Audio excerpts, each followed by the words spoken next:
Alright, so it is day 3. It's probably about a week later, but I'm finally getting to like dig deeper into the bike. I actually got this service manual. It just has a ton of stuff on the XT and TTR 225, so that should help. I've got parts that I'm gonna order off the website, so I finally kind of know what I want, and I'll just keep ordering them as the need comes. But yeah, we're just gonna get started on keeping building it. Alright, the first thing I'm gonna try to do is take off the carburetor.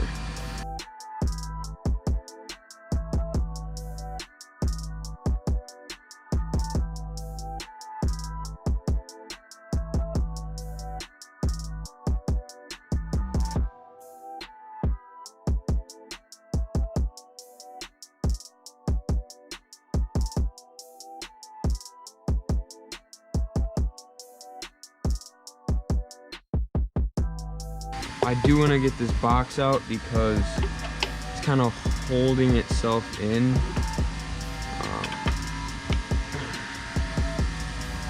I don't really know why. I kind of need to stick to one thing here. We're just going to use this, try to get the choke cable off. I don't know if you can just pull it out or if this is a fitting or something. I don't want to risk it, so I'm just gonna unscrew it. Hopefully this thing opens up far enough.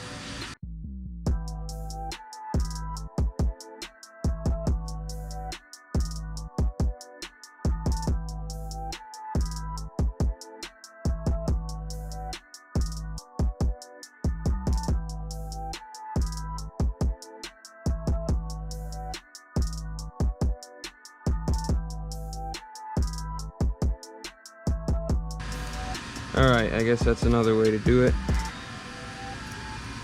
Can finally get a wrench on there. And I can't even turn it.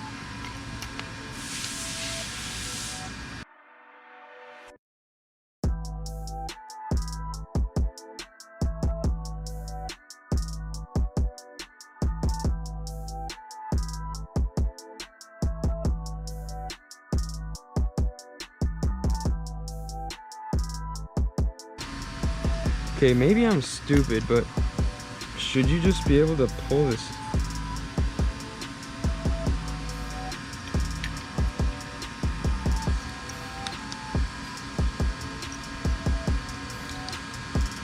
Okay, perfect.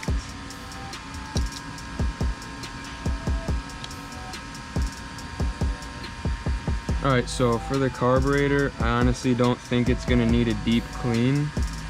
I think I could just like rinse out the bowl, rinse off the jets, and then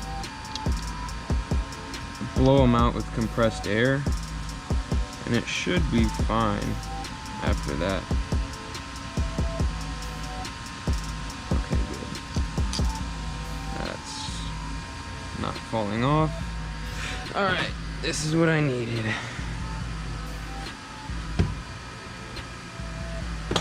So I'm gonna grab a tray and I'll be right back. I got some grease. It's kind of sticky and messy, but I'm gonna put it all over the bearings now. I didn't grab anything to apply it with, so I'm just gonna use my fingers. And yeah. What I do is just cut off the corner of a plastic bag and then fill it up with grease. The idea is that if you do need to squeeze it out, you can cut the other corner and use it kind of like, you know, those cake icers where you like squeeze it and it comes out.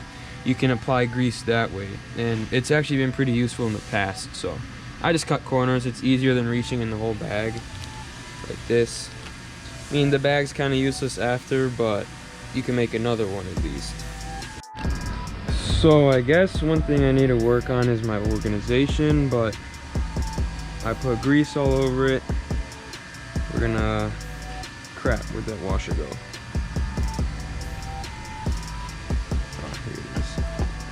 Yep, that's it. So we're going to put the front wheel back on. Just slip on like this.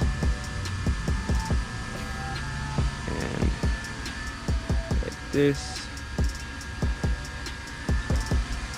So I usually put it in from the left. So it goes washer, then fork. And this is the hard part without the partner, because you have to do everything that you need 3 or 4 hands with just one hand. It doesn't help that the disc is getting caught. Make sure your brake caliper is open enough to where you can get your disc in there. So try not to get grease on your brakes. That could be very bad. I mean, it does lubricate them, but it's not in a good way. You don't ever want lubricated brakes. Let's see.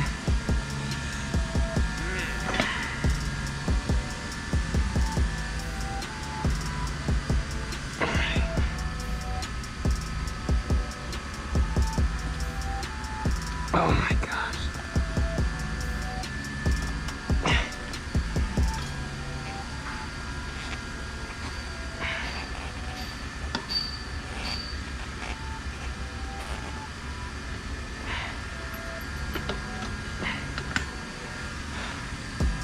Okay, that's through. You just need to get the brake disc on, so I'm gonna use this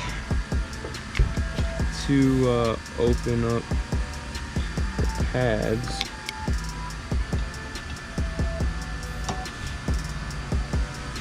All right.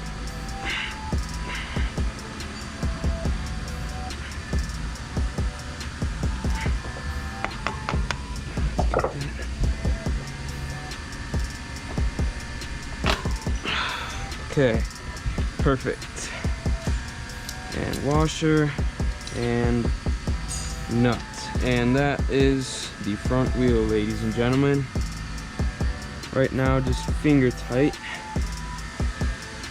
Oh, but I'm sweating. I'm just gonna get that actually tight and then leave it alone. Okay, now that that's done, I am going to cut all the wires off. No, I'm just kidding. I'm going to cut the zip ties.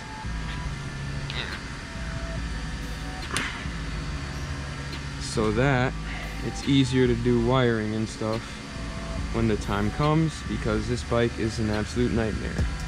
I do have to take this off though, so I forgot about that. We'll just use our tiny wrench and our screwdriver again. Oh no, that's a mud flap.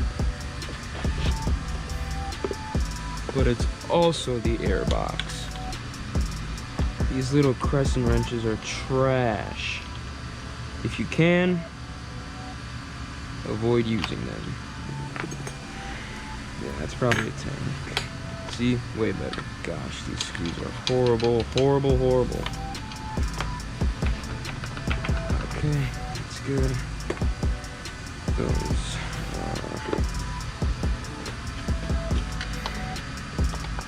I'm hoping that's the last screw we have to take out. Of course.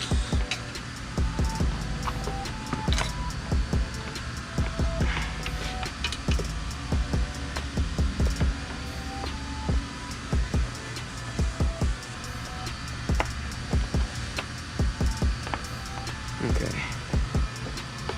So it should be free now.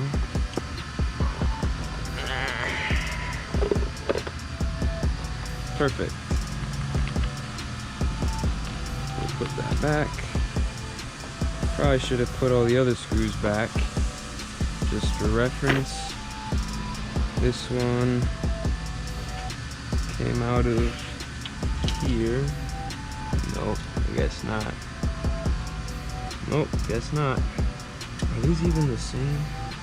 Yeah, so by transitive property, that makes these the same too. That's why it wouldn't come off. Okay. I'm glad I didn't try to rip this cut, because I thought this was glued, but I was about to start like ripping it off, but I never saw the screws, so I'm glad it screws and it's not glued, because that could have ended very bad. Oh, looks like he kind of did glue it. Whatever. Okay. What the? Why did metal just fall out? Oh no, it's just dirt. My Bible for the XT or TTR 225. The screen should just snap in. I'm just doing this so I don't lose any screws. I did take the shock off. It's honestly just dirty. The seal's still good. No oil on the shaft. Just needs a lot of cleaning, so before I clean this, I'm going to take apart the carburetor. Alright, I have never worked on a carb like this. Obviously, this opens with more vacuum. This is the throttle. I've only worked on the carburetors that have just a slide. Throttle slide comes up and down. So yeah, this is kind of new. I don't really know what's gonna pop out of here when I open it, but I guess we'll just have to find out.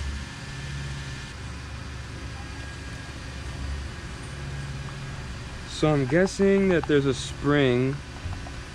Yeah. I don't know if this is what they call a Venturi carburetor, because like I said, I've never worked on anything other than the classic slide.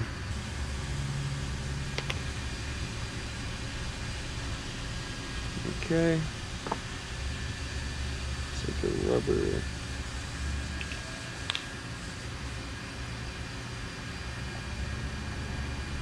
Oh, that's how it works. Just works off suction.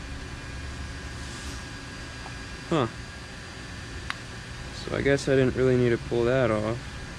Yeah, there is a bunch of dirt inside the carb, which is never a good sign. You never want to have that. It just means that your air filter or the seal is not doing its job. Okay, well, I guess we can put that back on. Actually, yeah. Ooh, shoot.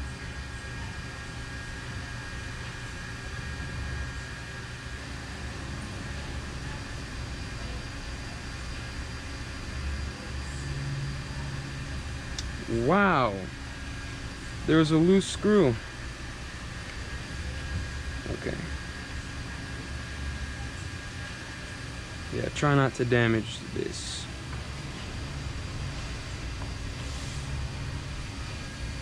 That shouldn't hurt it. Wow. Okay, this definitely... These are way loose. Holy crap. Okay.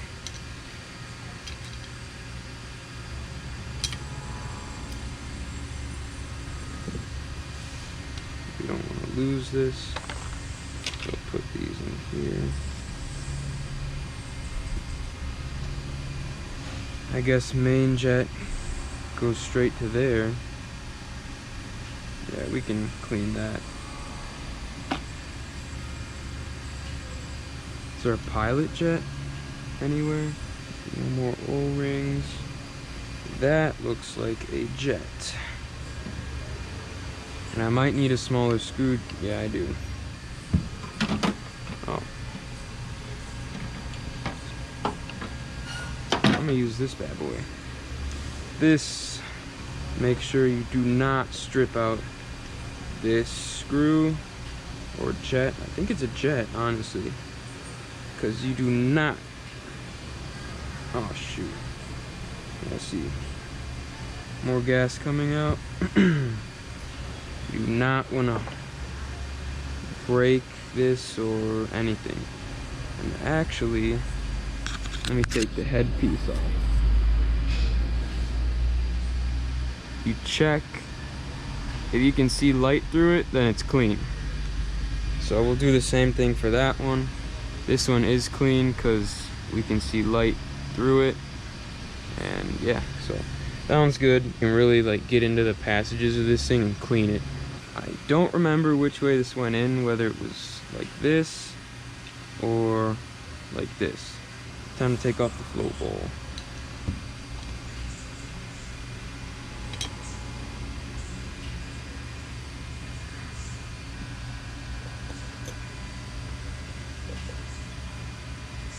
And nothing special except a lot of dirt, which I'm not even surprised.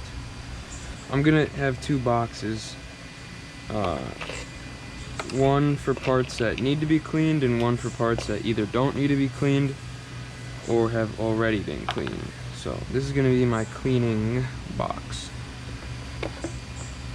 Okay, then to pull out, so if you don't know how a carburetor works, basically it's just gas comes into this bowl, fills it up, and these passages take it up and vaporize the gas mixed with air. So like it turns it into a mist. So the air comes in, gas comes through the float bowl, and then oversimplified obviously, and then turns it into a mist and goes straight into the engine out this side. And your throttle basically controls how much of that mixture can go in. And usually if there's dirt sitting inside the little passages, it'll clog them and your engine won't run right. So any dirt inside your fuel or carburetor is bad.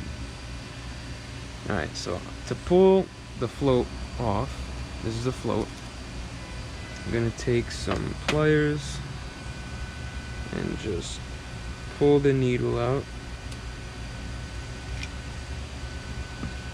Alright, then your float should come out, and make sure you do not lose this needle valve, because that sticks up into the carburetor to stop the flow of gas up here.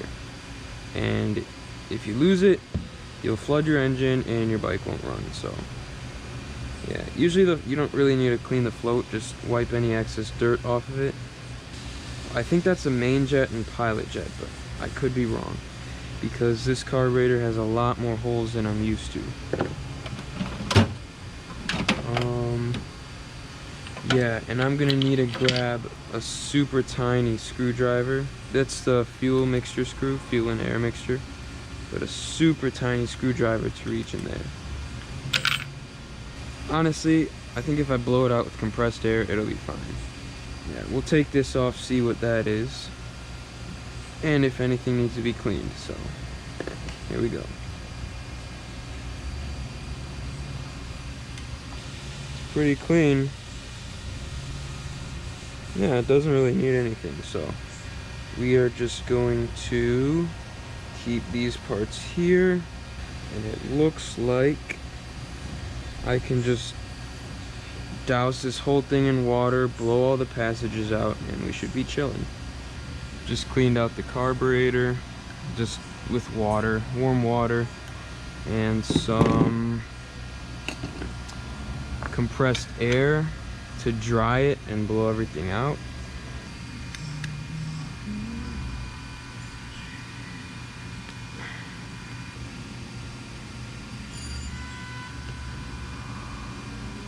So let's put the float back on. And the needle goes on there. Then we're just going to drop it in. And as soon as it's in, put the pin in through the holes.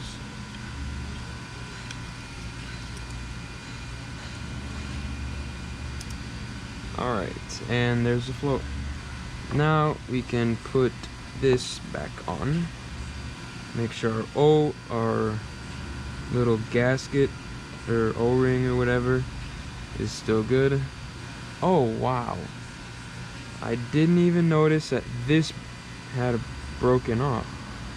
That was not me, so obviously the person before me could give a crap about this bike. We will just put the screws back in. Alright, so if you're new to carburetors, or even if you're not new, make sure to tighten the screws in a crisscross pattern. Actually, anything you do, you should tighten the screws in a crisscross pattern if you can. So what I mean is, like, now that they're snug, I'll get this one tight, we go across, get this one tight, go across again, get this one tight, go across, get this one tight. So it's kind of like an X shape. You just want to keep following. It doesn't matter if you go this way here or this way here. Just make sure you're doing it like a crisscross pattern. Although there are some things like car engines where you do have to follow a specific like 14 bolt pattern or something. It's a lot. Alright, let's get this side piece back on, because that'll be pretty easy. Okay, so it went on like this, I remember. The O-ring goes here, because I almost lost that. This goes in here. It doesn't look like there's a special orientation, just get that little rubber tab right there. And then the spring. And now the screws. It looks dirty, but it's clean and it's good enough. All we have to put on really is just new hoses with that top. Well, the top doesn't need hoses, but I did forget which way this notch. There's a notch in here and no notch here, so I'm gonna check my book. So the notch would go this way. Okay, so it goes in like this. This jet needs to go in.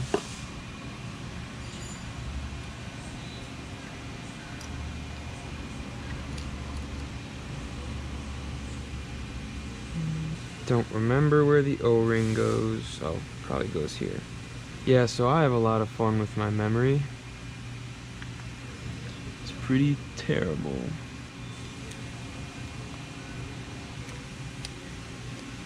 Never tighten it all the way before you get your other one in, because that happens.